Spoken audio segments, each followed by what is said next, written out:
त्रिशुली आमा लाइभ यो चाहिँ है गाइस यस्तो लाइभ छ। ओहो पुरा ड्याम फुटेर आयो यार, पुरा चाइनाको ड्याम फुटेर आएर छ। आमा ल यहाँ हामीले अब ओहो यार यो पुरै ड्याम फुटेर आएको यो घर गयो यो। ल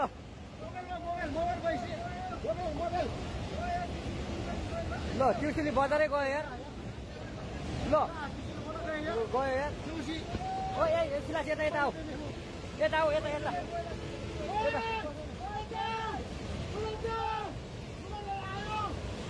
आमा यार बजारै गयो यार। यहाँ नबसौँ ल अलि टाढा बसौँ टाढा। यो पुरै ल घरहरू जम्मै गयो। ल घरहरू जम्मै गयो यो पुरै आमामा ड्याम यार।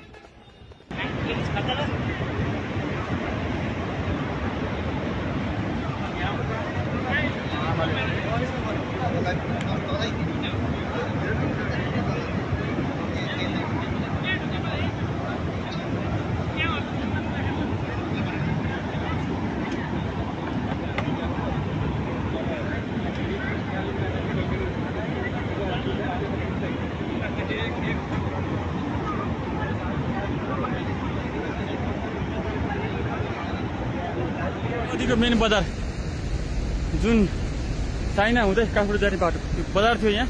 अब अहिले केही पनि छैन। हेर्नुहोस् है हामी यहाँ बजारका लागि हामी आइसकेका छौँ, तैपनि केही पनि कुनै पनि मान्छे पनि हुनुहुन्न। फर्किन्छ यहाँ भित्र केही पनि चाहिन्छ। बस भित्र हेर्नु के झोलामा त मान्छे चाहिन्छ अरे त। यस्तो छ अब चाहिँ बजार हो। हामी यहाँ सकेसम्म आफ्नो गर्दैछौँ। हो यो गाइजहरू साथीहरू दुःखद खबर यो पेत्रावती रसुवा जिल्ला इन हुने मेन मुख्य तलको सुरुको बजार हो। अहिले केही पनि छैन यहाँ। हजुर देख्न सक्नुहुन्छ हुन्छ सर।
होला को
नदी तटीय क्षेत्रमा बसिरहनुभएका जनसमुदायहरू यस नारायण नदीको मुहान क्षेत्र विशेष गरी रसुवा क्षेत्रमा आइरहेको ठुलो वर्षा र बाढीको कारणले गर्दा त्यस क्षेत्रमा ठुलो जनधनको क्षति भइसकेको अवस्था न्युजहरूमा पनि आइसकेको कारणले गर्दा र त्यो बाढी एकदमै हामीले आकलन गरेको भन्दा पनि एकदमै ठुलो 100 मिटर डिस्टेन्ससम्म चाहिँ त्यसले प्रभाव राखेको भनेर पनि सूचना आइसकेको छ।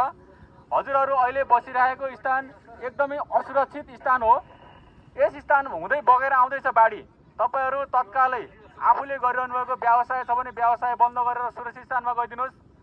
आफूसँग भइरहेका आश्रित बालबालिकाहरूलाई पनि सुरक्षित स्थानमा लगिदिनुहोस् र तपाईहरूको मानवीय धर्मको हिसाबले तपाईहरूले यस नदी क्षेत्रमा आइरहनुभएका अज्ञात व्यक्तिहरूलाई पनि यो सूचना जानकारी गराउनुहोला कि नदीमा ठुलो बाढी आउँदैछ, ठुलो जनधनको क्षति हुँदैछ। यो क्षतिबाट बच्नको लागि हामीहरू सुरक्षित स्थानमा जानुपर्छ भनेर तपाईहरूले सम्पूर्ण जनसमुदायहरूलाई जानकारी गराउनुहोला र आफू पनि सुरक्षित स्थानमा गइदिनुहोला भनेर वडा प्रहरी कार्यालय नारायणगढ चितवन र जिल्ला प्रहरी कार्यालय चितवन हजुरहरूलाई हार्दिक अनुरोध गर्दछ। धन्यवाद।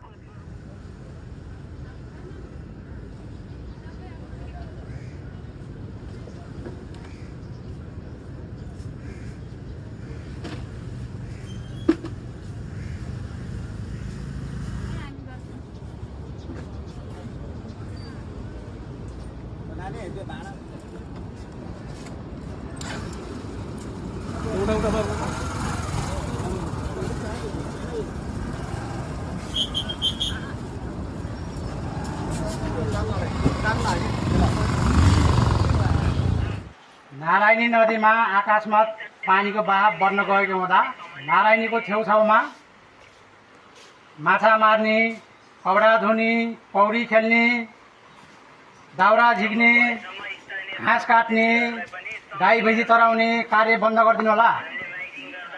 नारायणीको पानी खतराको घन्टीभन्दा माथि बढेछ।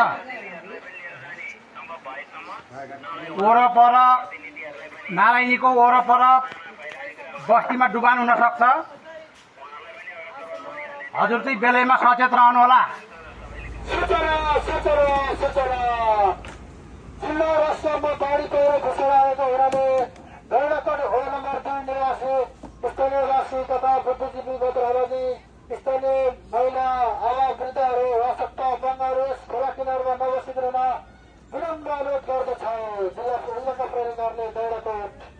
सूचना सूचना सूचना खोला छेउमा बस्ने बासिन्दा दिदीबहिनी तथा दाजुभाइहरू, यस तटीय क्षेत्रमा बस्ने सम्पूर्ण दिदीबहिनी दाजुहरूले सुरक्षित स्तरमा सरिदिन विनम्र अनुरोध गर्दछ। इलाका प्रहरी कार्यालय गैंडाकोट।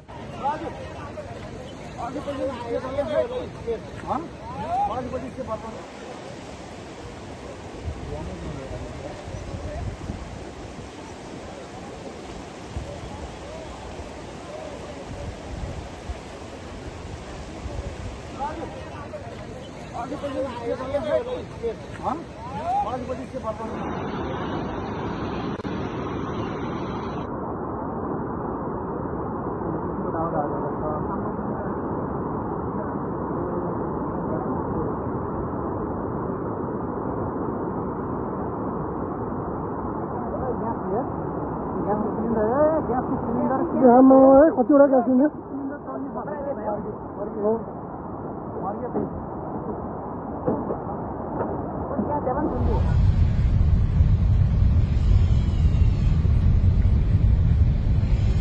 सिंचाई office area, Bungur area, Paripatti power house area.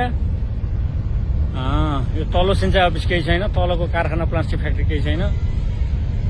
लगायत यो पुल पारी चौतारा बाँकी छ। पारीको बाटो अलिअलि बाँकी छ, मान्छे अलिअलि देख्न सक्नुहुन्छ। त्योभन्दा बाहेक यो बुङ्गुर पालन गर्ने सबैभन्दा डाँडाको सबैभन्दा कुनाको एरिया। यो बङ्गुर बङ्गुरहरू यही भित्र हिलोमा छन्। अहिले सबै बगाएको अवस्था छ। यो लगायत यो सोलरको प्यानलहरू लगभग 10% भन्दा बाँकी केही पनि छैन। यहाँबाट सिधै गौरेसीको कफी देखिन्छ। यो पुरै एरिया हानेको छ र यहाँबाट लिएर गएर सोलर अफिस भन्दा माथि जेडी बोर्डिङ एउटा सुरक्षित बाँकी छ। त्योभन्दा बाहेक केही पनि बाँकी छैन। ल योभन्दा माथि हावाघरबाट तलको एरिया यिनीहरू नै हुनु अहिलेको लेटेस्ट अवस्था।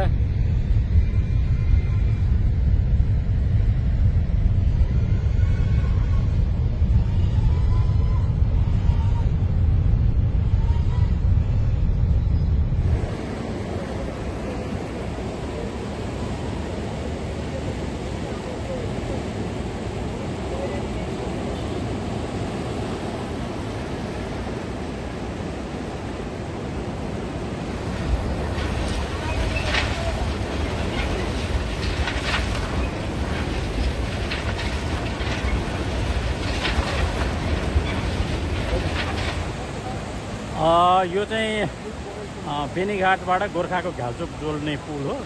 यो पुलको चाहिँ माथिसम्म पानी आए पनि यो पुलमा भने अहिलेसम्म कुनै क्षति पुगेको छैन।